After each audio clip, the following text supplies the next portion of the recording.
What is up, guys? Here we are again, as you guys have asked, and we will deliver one more of these videos, the tutorial on how I like to do my body part movements, and this time it's going to be the boulder shoulders.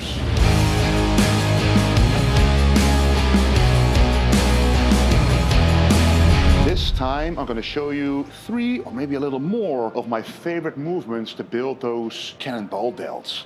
Let's go. First of all, what you guys should know about the shoulders is that if you want to work on your width, so how wide your physique looks, the best thing to do is truly cap off those shoulders. Get very wide shoulders, and you have 3 different shoulder heads: the front, the side, and the rear. The biggest part of the delt, if you want to be wide, should be the side delts.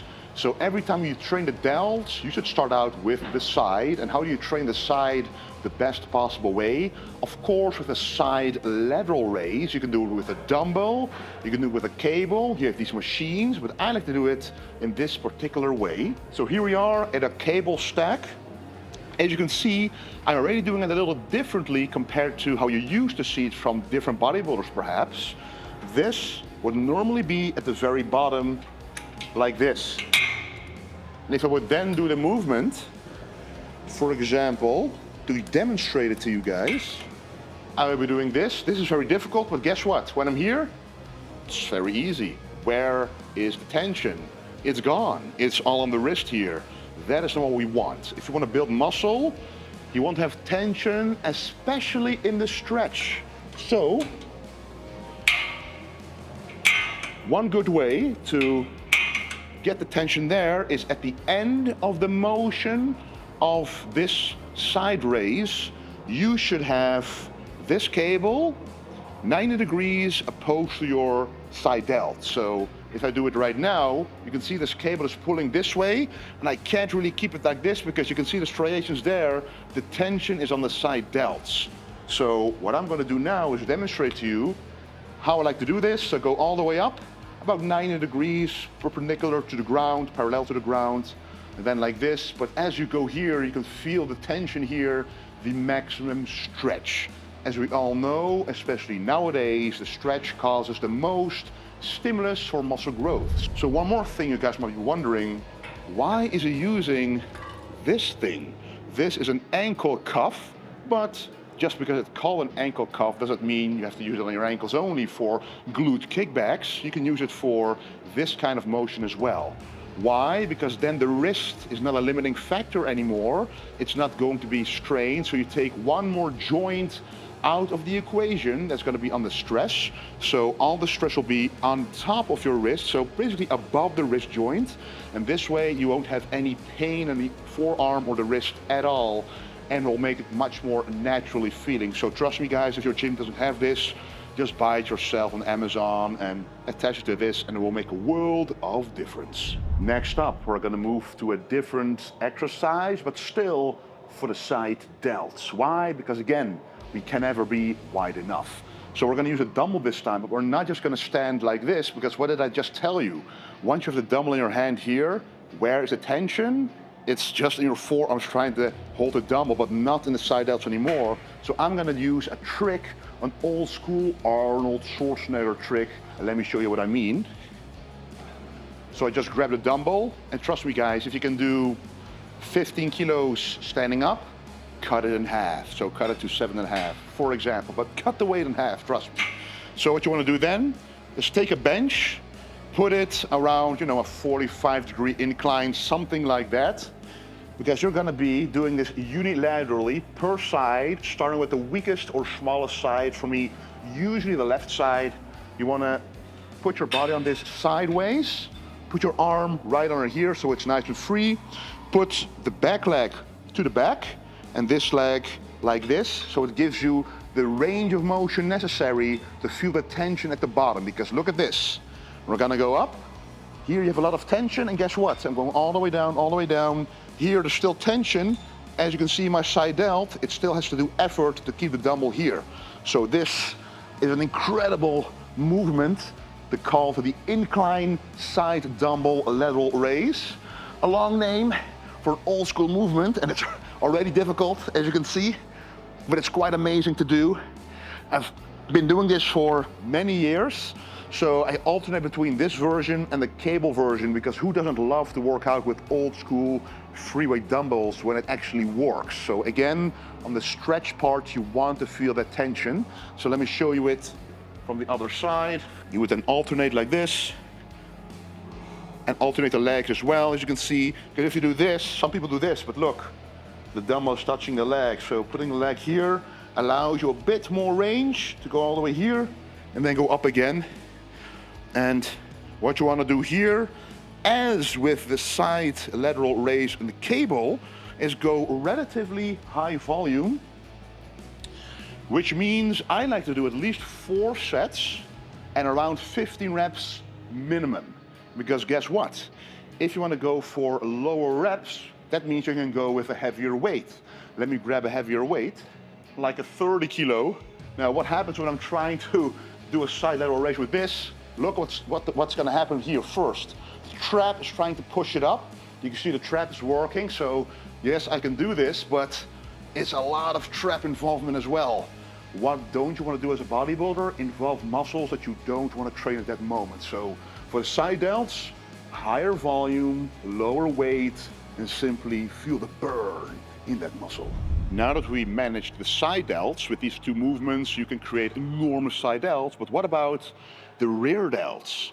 Those are actually very important as well, because if you want to do a side chest, what you don't want to do or have is a small rear delt to put an imbalance on your physique. You want cannonball, pumpkin, almond striated delts. And the only way to achieve that is with big rear delts as well. So let's do that movement, which I like quite a lot. So we have right here a pec deck machine.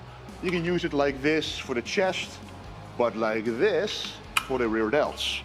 So what you want to do, and look closely guys, because I have a trick to maximize the gain on this one. So just sit down normally, grab the handles. I would not recommend this because this puts a lot of strain on the wrist. You want actually to put it like this. But if you look closely, you can hold it all the way against this bar right here, or you can move your hands inwards. Why would I do that? Because it increases the stretch. Let me first demonstrate it to you the regular way, like a lot of people like to do it. So I go all the way back, and like this, oops, there goes the tension. What do we want? The tension in the stretch. So what you want to do is put your hands all the way on the inside as much as possible, and this creates all of a sudden more range of motion. Like right here, there's still stretch and tension on the muscle, and this way you can have a larger range of motion on the exact same machine. Now, every machine is going to be a little bit different, but you can maximize it always by having a different grip with your hands on the handles provided.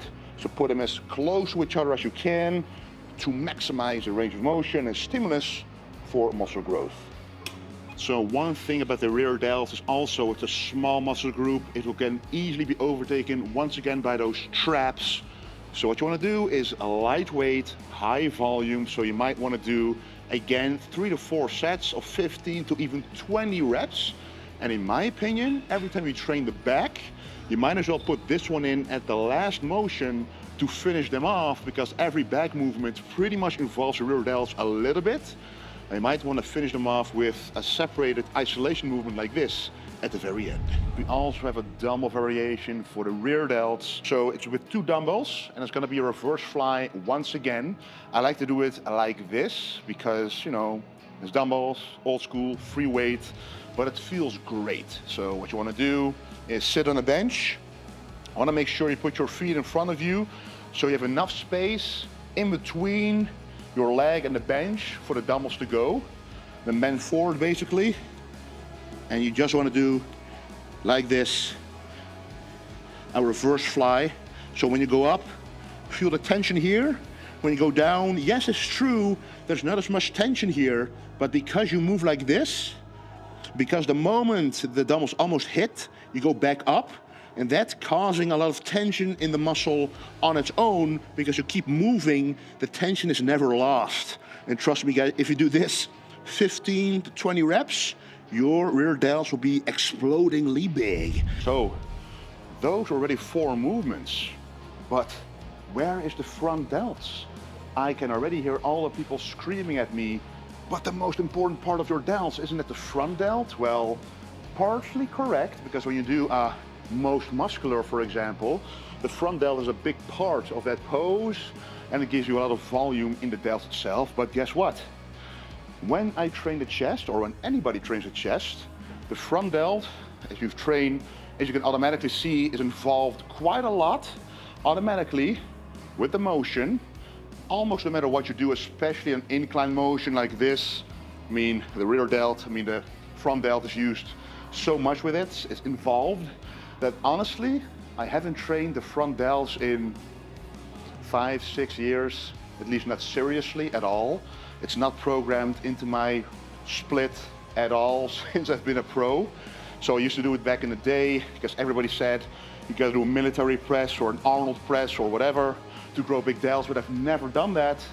And it actually prevented a lot of shoulder pain for me personally, because I do train the back delts, and the side and the front delts were already developed enough by the chest movements. But nevertheless, we do have one movement that I love to do for the front delt, so let's go. When you do have a separate shoulder day, I would recommend starting with the side or rear delts.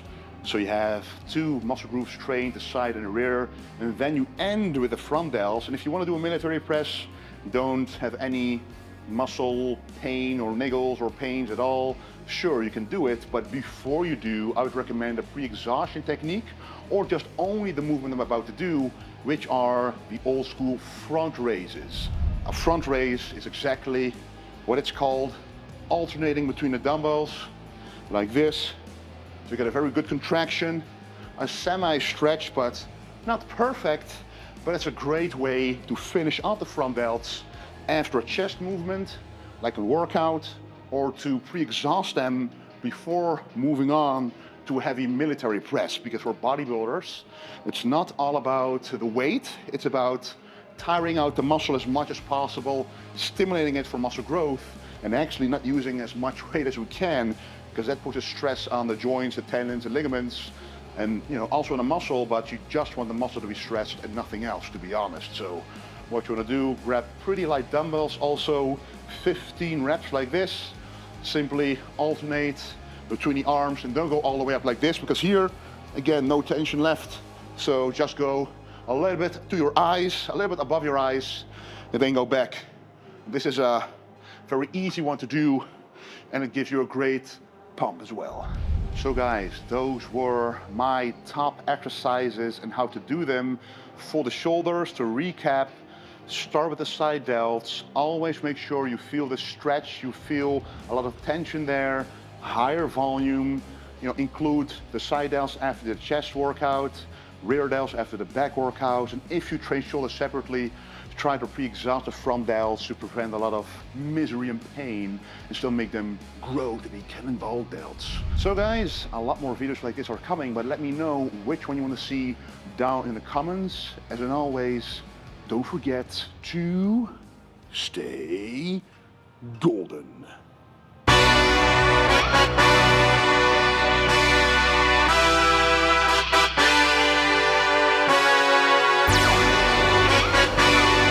Hey, yeah, let's see how you do under pressure. Oh, yeah, I've been wanting this shit forever. I've been in the field with whatever they throw at me. Brush it off, pick myself up, moving on to the better. Okay, hey, yeah, ain't no errors, baby, it's a new era. I wake up early, feeling rich like I'm Kesha.